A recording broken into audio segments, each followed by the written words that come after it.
Cardboard Boxer is something else. It feels like a fucking fever dream movie. I don't know what the message is supposed to be.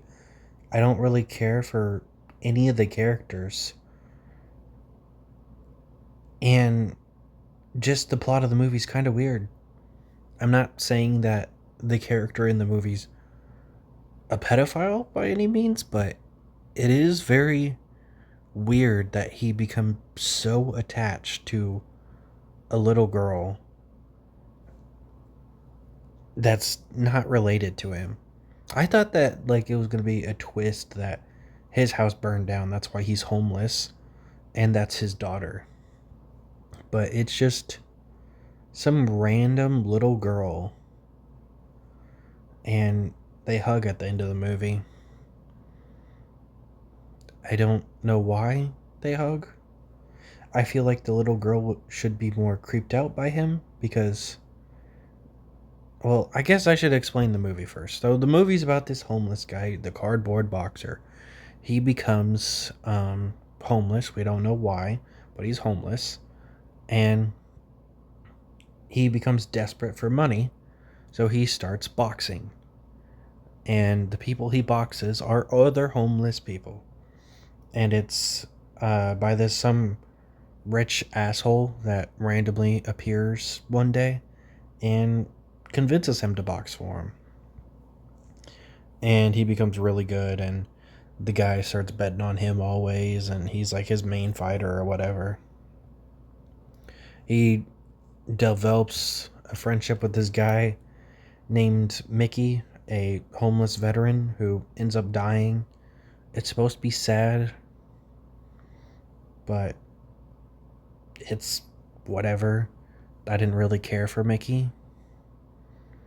Um, he literally has a scene where he's racist, so don't really care that he died. Um, then, he also has like some sexist rhetoric. There's another scene that just kind of gets glossed over with this character that's in a handful of scenes. I don't remember his name, but he's kind of friends with the main character, but not really. Um, or he just has a random line about how he fingered a grown woman once when he was a child. And it just kind of put in there for some reason. Um, I don't know what the fuck this movie is. So I guess let's get to the main premise of the movie. He's dumpster diving one day for food, and he finds a diary. The diary is from a little girl whose house burnt down. She is dealing with a abusive uncle that she had to move in with after her parents died, and eventually her house burns down, and that's why she lost the diary. And he found it, and he decides to start writing to her, and like ripping out the pages that he writes in and throwing them and hoping that she finds them. I don't think she ever did. The movie doesn't imply she did or anything, because the way she's able to find him is he ends up having to go to the hospital from some injuries, and she ends up hearing him read from her diary. And then later she sees him on the street and hugs him because she heard him read from her diary.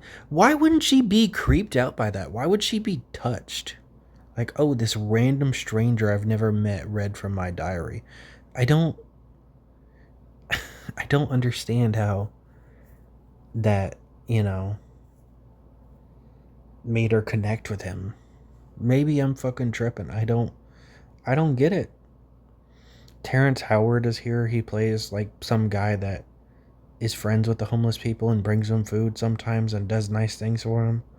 He has like a generic cool guy scene where he has the two guys that were forcing the main character to box beat each other up. And that's the last scene he's in the movie. He was only in a handful of scenes. He doesn't really offer that much to the movie.